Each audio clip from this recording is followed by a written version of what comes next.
I sweep the rug scraps from the dust and try to get on with a life of dirt.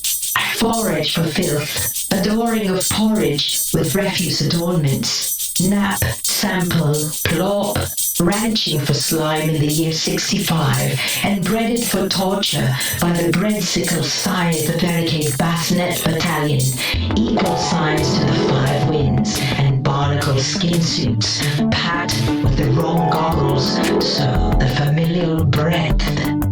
Advisement turtles knew no other way but spurting decay, so we are royally enabled to proceed in reverse to the first charge of church we can find and then investigate further.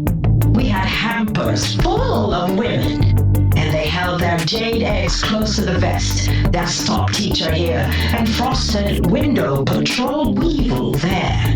Sinusoidal archipelagos delineated by eroded reefs, a meager thimbleful of drudgery pantaloons, and despotic expedition records, kept unkempt for far too long and far too demographically denotated to be an elaborate ruse amongst the thrushes at sunset. Those sorts of things really rubbed my genie the right way, in a technical yet sensitive manner that confused them, but also sent them back home on the county bus with pigeons in their eyes and murder on their lips. As their skin became sealed within a crust of suspended torpor, a crystal vestibule glistened with glad-handed celery infants until they started to congeal into a giant sky adult with a forehead larger than southern blue whales and a 5-bottom smaller than the grains of the Sahara. My invisible pants beckon in ways that were previously considered impossible, however, was far from enough to justify the continual commute back and forth from their Shropshire estate and carnival marble cabin banked on the woods and set to set in a settler's kiln made out of PVC pipe and turnip bark. My old man used to tell stories of invisible tightrope walkers dropping their pants on the wire, and nobody could even tell. The wire sagged a little bit, and most people in the audience just thought it was some kind of trick wire sag. I asked him why the invisible tightrope walkers would risk their lives if nobody even believed they were there.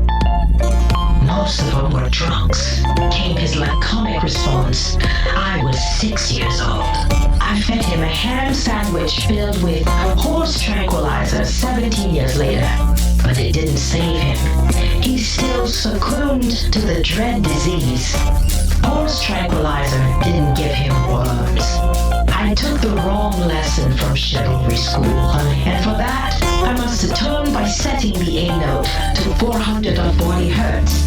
That's a lot of crass dormancy in the late-night trepidation pummel that we hold in the schoolyard for a short climb from dwelling place Stevens, Mark, Point, 4, 04 by 4 forever. Brad Danielson named his first kid Nemeth and his youngest Morn Mion Mahdaladi, born 12 of 12. I slide to my broad side of a barn twice each morning before breadcrumbs, because I've heard that the earliest worm is filled with shrieking birds. Adam Jennings, splitting open an egg and a clutch of full-grown shrikes, blasts skyward like natural brass spurting from a copper pipe as it beats you upside the head and sets your hair ablaze. I took tablets for my tongue rot, but Dr. Rottweiler said it's just a matter of brinksmanship before my testers plurped out murditis. I spranked him for his time and stimulated his hippocampus with a pneumatic phrenology tube that spelled cake backwards to match it to his own Mr. Sleepy's napcase necklace. Backpack frilled out with riddle, 20 brummets and copper calipers, so sensitive. Even Mar Wienerts were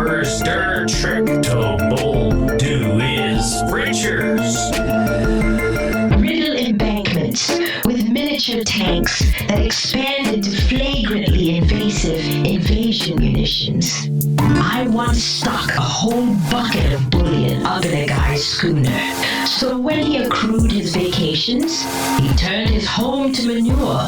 I saw a mean girl and sued her, had my lawyer write up a writ, and my courier brung it to her. "You've been served," he said, and then he put a griller of cheese on his plate. "Me too. It's a do-or-die world out there now for a little poor just trying to do this whole shed up with manure." My lawyer sued my courier for transforms that were supposed to be Fourier, but they were much gorier and less precise. I told my wife to take a train to Nice, France. Now isn't that nice? I'm starting to be nervous. I was never enough of a worrier, but I fleeced the Pope twice on my way to trade my Hickinsons and spice for some plain white rice. A bit of a looker, that Pope, but not very nice. Crop dusting for fossil circles from ancient aliens that made the first queers from space lasers. It's why my phrenologist won't return my telegrams. He says I'm a drama queen, and he's right. I made a laser car, and it went very quickly indeed, but it couldn't hold any weight, so nobody thought it was even technically a car.